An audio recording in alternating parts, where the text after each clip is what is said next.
Pemirsa, dua calon presiden yaitu Anies Baswedan dan Prabowo Subianto kompak melontarkan pujian kepada Ketua Umum PD Perjuangan Megawati Soekarno Putri.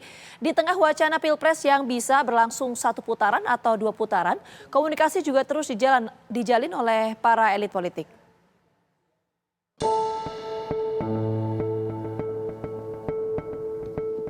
Ketua Umum PDI Perjuangan Megawati Soekarno Putri mendapat apresiasi dari dua calon presiden, Anies Baswedan dan Prabowo Subianto. Pujian kepada Megawati disampaikan di tengah suasana ulang tahun ke-51 PDI Perjuangan. Capres Anies Baswedan menyatakan apresiasi terhadap Ketua Umum PDI Perjuangan Megawati Soekarno Putri. Bagi saya, PDIP adalah salah satu partai yang konsisten dalam menjaga demokrasi. Dan Ibu Mega itu menjaga demokrasi yang konsisten, yang berani. Beliau tidak ingin ada pelanggaran-pelanggaran atas konstitusi, walaupun itu mungkin menguntungkan bagi partainya. Jadi ketika dulu ada gagasan 3 periode, kan kalau 3 periode itu artinya PDIP bertambah.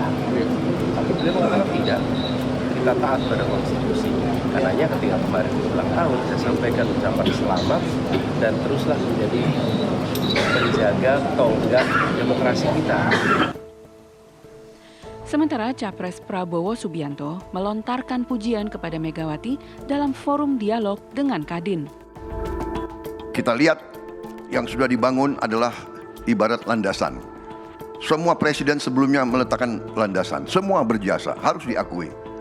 Saya juga terus terang saja, saya mengakui Ibu Megawati pun berjasa, pun berbuat yang banyak. Iya. Terus terang saja, ya. Jadi sekarang dengan semua landasan itu kita harus berani untuk berpikir besar. Kita menurut pendapat saya terlalu lama dijajah oleh Barat sehingga terjadi apa? Rasa rendah diri, inferiority complex. Sekretaris TPN Ganjar Mahfud yang juga Sekjen PDI Perjuangan Hasto Kristianto mengucapkan terima kasih kepada Anies dan Prabowo atas apresiasi terhadap Megawati. Ya memang suatu kepemimpinan yang didasarkan pada nilai-nilai kebenaran itu akan membuat legacy. Kami mengucapkan terima kasih atas pujian Pak Anies dan Pak Prabowo terhadap Ibu Megawati Soekarno Putri. Pujian terhadap Megawati juga memunculkan spekulasi apakah sebagai upaya untuk mendapatkan dukungan dari PDI Perjuangan di Pilpres 2024? Dari Jakarta, tim TV One mengabarkan. Calon Presiden Anies Baswedan memuji Ketua Umum PDI Perjuangan Megawati Soekarno Putri. Anies menyatakan Megawati sebagai penjaga demokrasi yang konsisten dan berani. Sementara Capres Prabowo Subianto dalam dialog dengan Kadin memuji Megawati yang memiliki banyak jasa kepada negara. Di momen makin dekat dengan pencoblosan, apa makna pujian dari dua calon presiden terhadap Megawati Soekarno Putri? Mengapa pujian dilontarkan menjelang Pilpres? Apakah pujian terhadap Megawati ini terkait dengan dukungan suara jika terjadi Pilpres 2 putaran? Kami akan langsung bahasnya bersama dengan dua pakar politik, yaitu ada Ahmad Khoirul Umam dan juga Hanta Yuda. Selamat petang semuanya, kita menuju ke Mas Umam terlebih dahulu. Mas Umam, kalau kita baca mengenai pujian yang dilontarkan oleh dua calon presiden kepada Megawati Soekarno Putri, ini apakah ada upaya atau langkah sebagai bentuk antisipasi jika Pilpres terjadi 2 putaran atau seperti apa membacanya, Mas Umam? Ya, Mbak Gina, Mbak Sira, apa yang terjadi saat ini tampaknya dari sisi 01 maupun 02, yaitu Anies dan juga Prabowo mencoba untuk melakukan pendekatan untuk mencoba mencari atau mencuri hati Bu Mega. Dan hal ini sebenarnya juga menjadi momentum yang juga sangat baik bagi Mas Anies dan juga Pak Prabowo untuk memenangkan hati Bu Mega, terutama untuk membuka kemungkinan kerjasama politik ketika kemudian Pilpres masuk di putaran kedua. Karena bagaimanapun juga tampaknya dari kubu 02 tentu sudah ada kepercayaan diri di mana basis elektoral sudah semakin terkonsolidasi. Sementara di kubu 01 tampaknya juga sudah mulai terbangun kepercayaan diri di mana dalam basis data survei di sejumlah lembaga sudah teridentifikasi di mana kemudian 01 mulai membypass atau melewati elektabilitas dari 03. Oleh karena itu di dalam konteks ini menjadi sebuah momentum penting terlebih ketika Bu Megawati sendiri saat ini memiliki kompleksitas hubungan dengan Pak Jokowi yang dianggap sebagai backup terkuat dari kekuatan 02. Maka hal ini dianggap menjadi urgent bagi 01 mencoba untuk melakukan pendekatan dengan Bu Mega yang diharapkan ketika nanti kemudian masuk di putaran kedua face to face berhadapan dengan 02 diharapkan kemudian bisa menggabungkan kekuatan.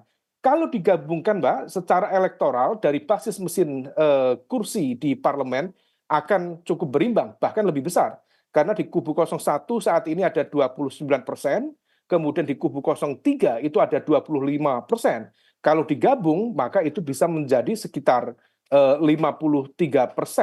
Sementara di kubu 02 sendiri saat ini sudah ada 45% dukungan dari basis kursi di parlemen. Maka kalau misal kemudian itu bisa dilakukan, tentu sangat kompetitif. Di saat yang sama, Pak Prabowo sendiri juga tidak ingin kehilangan, karena kalau misal kemudian masuk di putaran kedua, Prabowo vis-a-vis Anies Baswedan misalnya, maka kemudian upaya untuk meyakinkan kubu 03 untuk berada di belakang 02 juga akan dilakukan secara intensif. Namun, strategi ini tampaknya akan menghadapi kendala yang cukup serius, Mbak.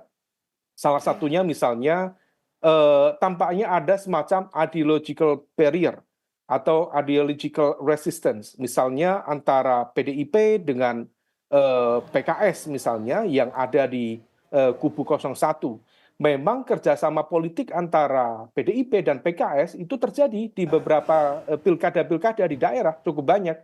Tetapi dalam sejarah pilpres dan kepemimpinan nasional, di level nasional, hampir tidak pernah terjadi sejak pilpres diselenggarakan secara terbuka. Nah kemudian di sisi yang lain, kalau kubu Pak Prabowo, resistensinya adalah karena masih hangatnya tensi politik antara kubu PDIP dengan Pak Jokowi yang saat ini direpresentasikan oleh Mas Gibran yang menjadi wakilnya Pak Prabowo. Situasi inilah yang tampaknya tetap terus dilakukan sebagai sebuah upaya politik, dan yang terpenting ketika langkah ini dilakukan barangkali nanti di dalam prosesnya bisa menemukan proses diplomasi, negosiasi, dan kompromi kepentingan yang berpotensi membuka ruang-ruang dialog menuju kemenangan di Pilpres 2024 mendatang. Baik, saya ingin ke Mas Hanta. Mas Hanta, kalau dari sisi Mas Hanta sendiri melihatnya, apakah pesan pujian ini ada maksud-maksud tertentu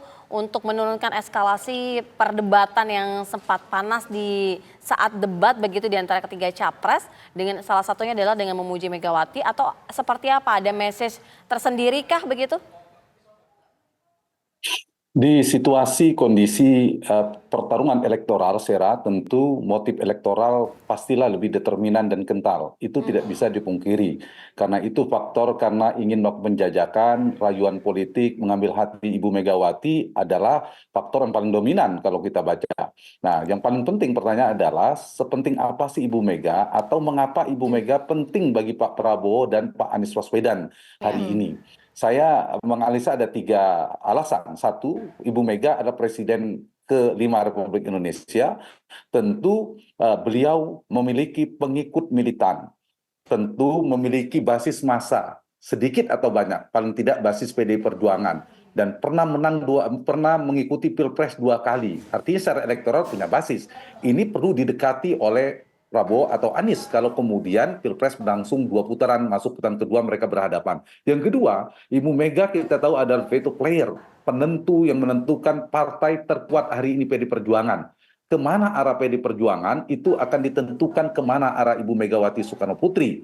Jadi menurut saya faktor yang kedua adalah menyasar PDI Perjuangan karena posisi strategis Ibu Mega tadi. Yang ketiga, kita tahu Ibu Mega adalah nahkoda utama dan struktur kekuasaan PDI Perjuangan bila ada veto player. Di koalisi paslon nomor 3 Ganjar Mahfud, Ibu Mega juga tidak bisa dipungkiri. Beliau juga sangat menentukan kemana arahnya. Kalau disederhanakan skema politiknya, komunikasi disimplifikasi, komunikasi ke Ibu Mega itu lebih dari separuh berkomunikasi dengan satu poros atau polar politik Prabowo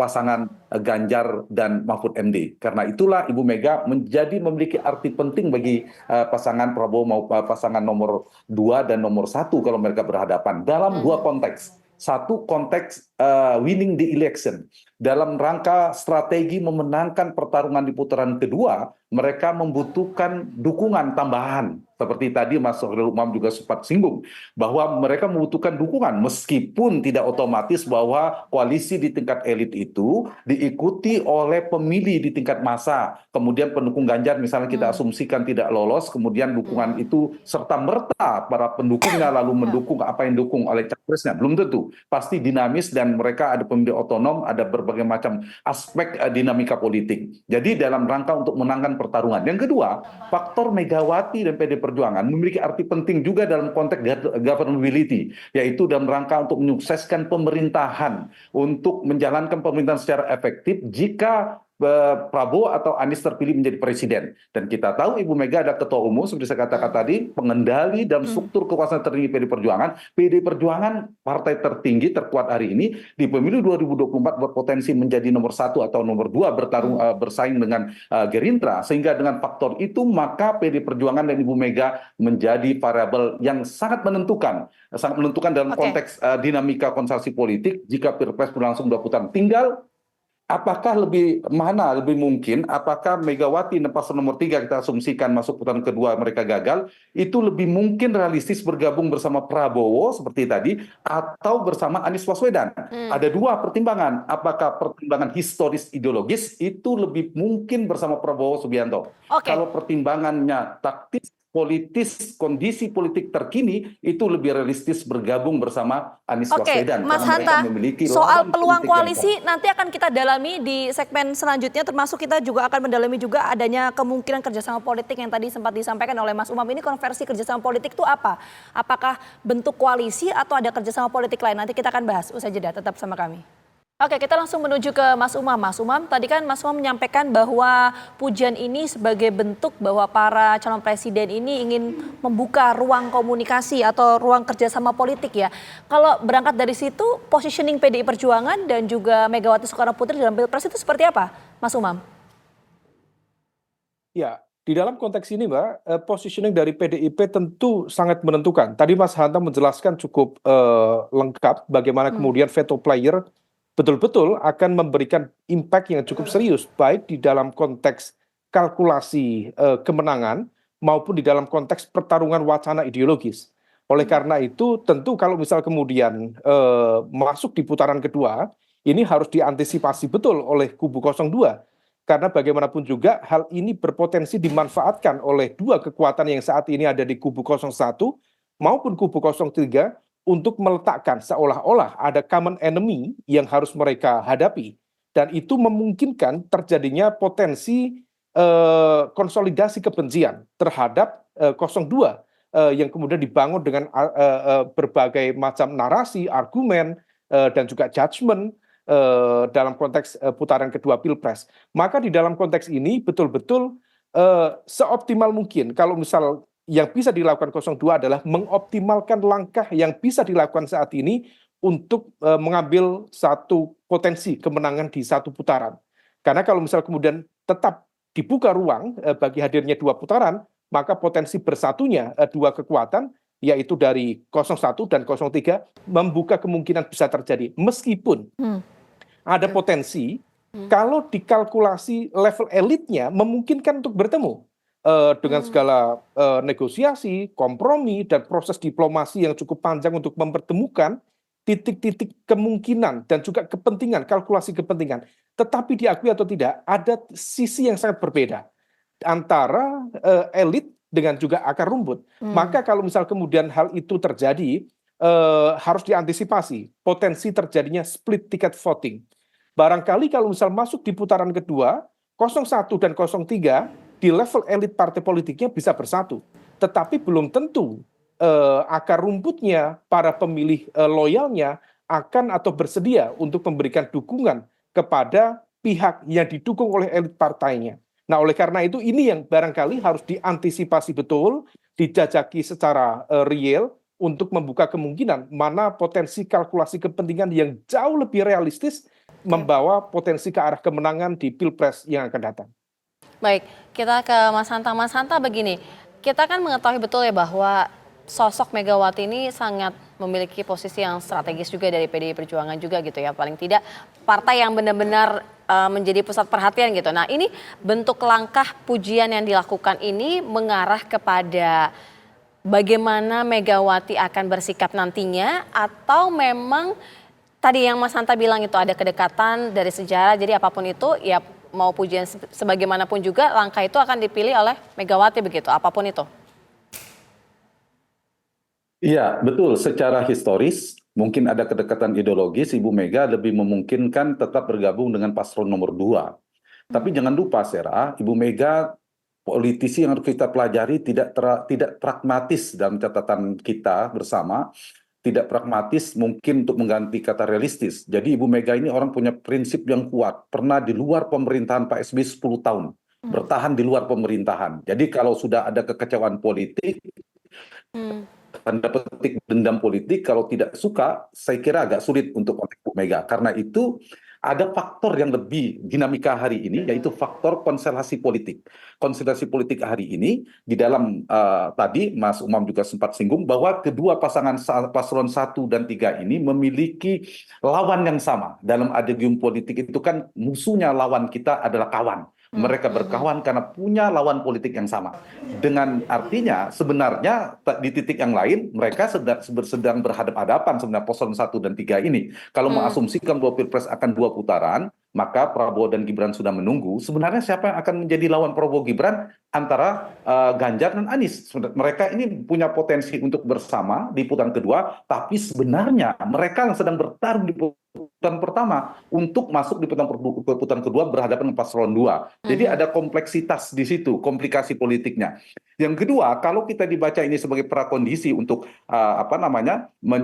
prakondisi membangun koalisi di putaran kedua, jangan lupa di antara kedua-duanya ini juga secara tidak langsung mengirimkan pesan ke publik mengakui bahwa paslon nomor 2 ini memang kuat, akan lolos di putaran pertama, dan mereka di antara mereka berdua ini paslon 1 dan 3 akan tidak lolos di putaran pertama. Itu pesan yang ada semacam komplikasi politik. Jadi menurut saya, kenapa ini membuat mereka semakin terkonsolidasi kekuatan penantang petahana, dan istilah saya petahana, Prabowo Gibran ini saya istilahkan petahana dan tanda petik, karena 3 hal. Satu, didukung oleh Pak Jokowi dengan segala jaringan kekuasaan, jaringan infrastruktur elektoral, basis massa, mesin politik yang sangat kuat. Jadi karena Pak Prabowo berpasangan dengan Jokowi Junior, Mas Gibran, maka ini dianggap incumbent. Yang kedua, posisi paslon 2 Prabowo dan Gibran itu per hari ini di lembaga survei kredibel itu hampir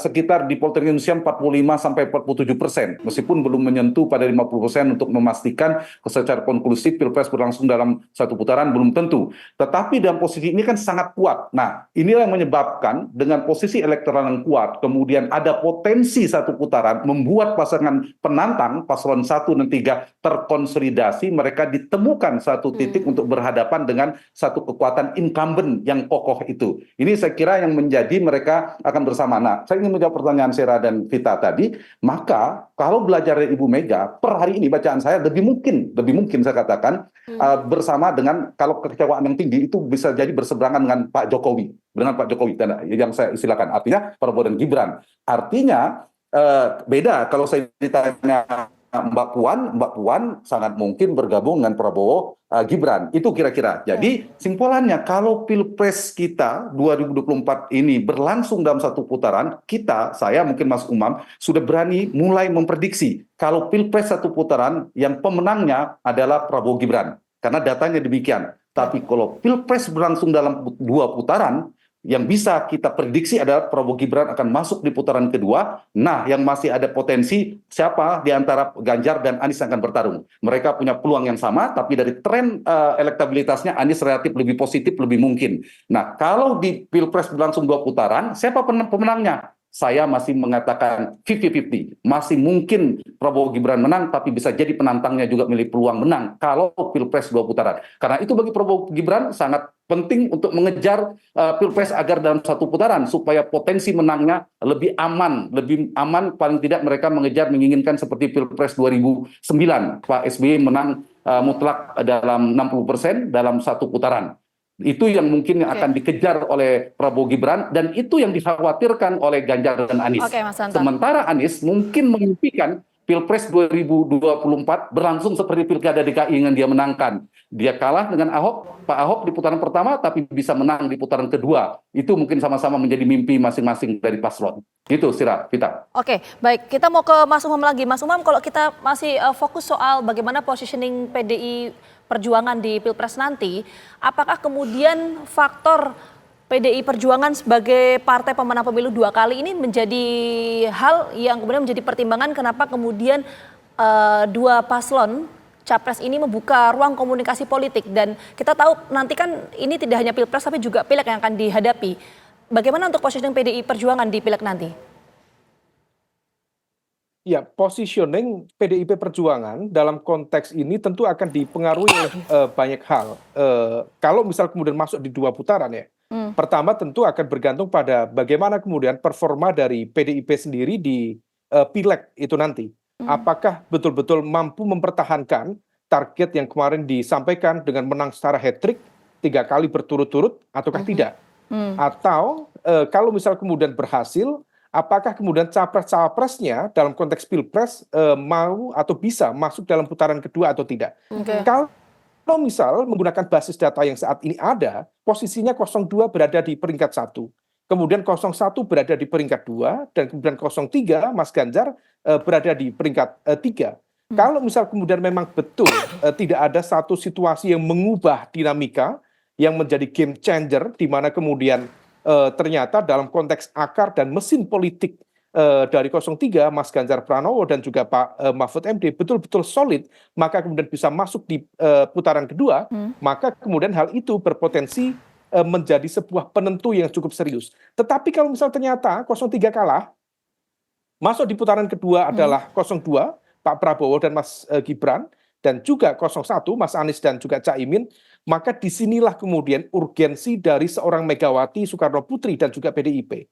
Tetapi satu hal yang harus difahami, betul tadi sampaikan Mas Hanta, Bu Mega adalah seorang politisi yang memiliki komitmen yang serius terhadap apa nilai-nilai yang dia yakini.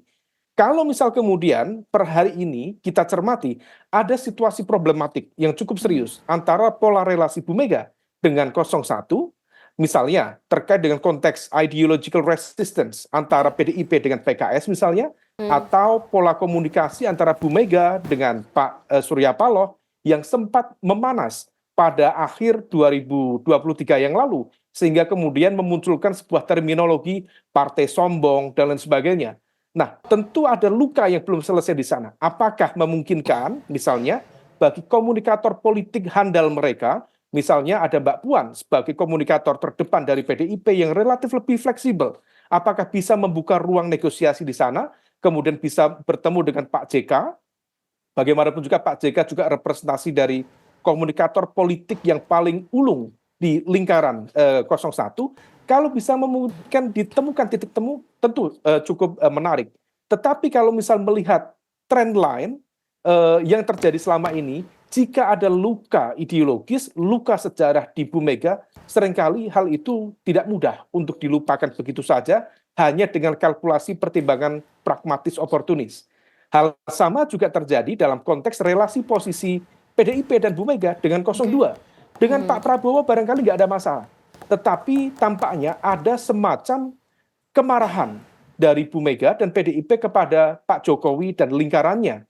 Karena itu ini yang kemudian masih membuka sebuah misteri. Karena bagaimanapun juga Bu Mega marah betul kemarin di pidato HUT ke-51 PDIP, tetapi uniknya kemarahan Bu Mega tidak sekalipun kemudian menyebutkan nama Pak Jokowi. Dan di saat yang sama kemarahan itu juga tidak diikuti dengan sikap, keputusan, dan juga sanksi yang jelas kepada Pak Jokowi. Apakah mencabut dukungannya kepada pemerintahan Jokowi, mencabut kursi-kursi menteri dari pemerintah Jokowi? Hampir tidak ada. Artinya apa? Barangkali PDIP juga masih menyisakan ruang negosiasi ketika kemudian nanti masuk di putaran kedua Pilpres. Nah, oleh karena itu semua kemungkinan masih terjadi, meskipun ada satu kemungkinan yang lain, Mbak, yaitu ketika Bu Mega sudah menemukan satu titik kompromi yang tampaknya tidak memungkinkan untuk diteruskan, bisa saja putaran kedua Pilpres, misalnya 01 berhadapan dengan 02, maka kemudian PDIP di bawah kepemimpinan Bu Mega dengan nilai-nilai yang dia yakini, kemudian menyatakan mengambil posisi sebagai kekuatan oposisi dan tidak akan mendukung 01 ataupun 02 di dalam Pilpres putaran kedua mendatang. Semuanya masih misteri, kita akan uji bersama-sama dalam proses selanjutnya. Baik, itu tadi Mas Umam bilang segala sesuatu bisa berubah begitu ya, di last minute juga sebuah misteri. Kalau dari Mas Hanta sendiri?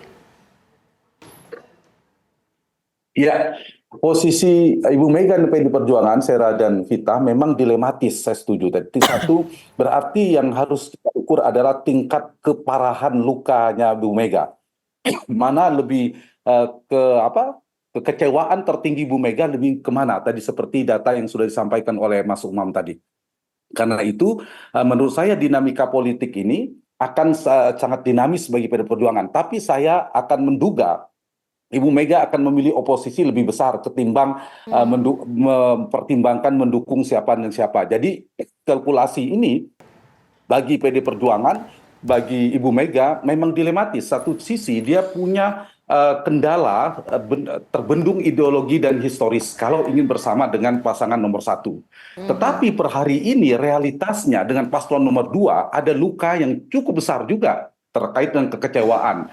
Nah, ini yang saya kira pilihan yang dilematis bagi PDI Perjuangan. Paling bagus bagi PDIP adalah mengejar supaya elektabilitas Ganjar meningkat, bisa masuk di putaran kedua. Itu pastilah yang menjadi target. Tapi kalau kemudian Ganjar gagal di putaran pertama Pilpres, ini pilihan yang agak sulit bagi PDI Perjuangan dan Ibu Megawati. Nah, ada poin tadi saya kira saya setuju dengan Mas Khairul Umam terkait dengan ada kemungkinan Ibu Mega dengan pilihan yang agak sulit di antara dua kekuatan yang saya katakan istilahnya tadi ada beberapa macam catatan, maka pilihan yang lebih prinsipil bagi seorang Ibu Megawati adalah tadi kalau istilah Mas Anies menjaga demokrasi, dan itu sehat juga bagi demokrasi, memilih siapapun pemenangnya, lalu PDI Perjuangan akan menjadi penyeimbang di luar pemerintahan, seperti pernah dilakukan oleh PDI Perjuangan di masa Pak SBY 2 periode pemerintahan berkuasa dengan kekuasaan, tapi kemudian mereka belakang justru bisa berkuasa kembali. Jadi saya kira pilihan-pilihan politik ini masih relatif dinamis ya, kalau ternyata dukungan itu mungkin berubah. Tapi jangan lupa, Sera dan Vita, bahwa saya ingin mengatakan ini yang kita bicarakan adalah koalisi di tataran elit. Saya ingin mengatakan bahwa koalisi di tataran elit itu tidak otomatis diikuti oleh seluruh yang dipemilih di basis massa. Biasanya, misalnya, saya kasih contoh, misalnya Ganjar dan Ibu Mega akhirnya mendukung pasangan nomor 1 Mas Anies. Tapi kalau kemudian pemilihnya belum tentu juga. Ada tadi pertimbangan melompat. Di posisi spektrum politik, diuntungkan paslon nomor 2 itu kan berada di tengah. Berdasarkan data survei, itu mereka diuntungkan. Misalnya kalau pemilih Ganjar tidak lolos, pemilih Ganjar itu lebih banyak bergeser ke Prabowo ketimbang ke Anies. Begitu juga pemilih Anies Baswedan. Kalau tidak lolos, pemilih Anies Baswedan lebih banyak mungkin bermigrasi di putaran kedua ke Prabowo ketimbang ke Ganjar. Nah, posisi ini juga menguntungkan paslon nomor 2, saya kira. Meskipun Pilpres masih cukup mungkin, karena bukan 1,5 bulan. Pilpres 26 Juni, kalau putaran kedua itu masih cukup lama, 5,5 bulan.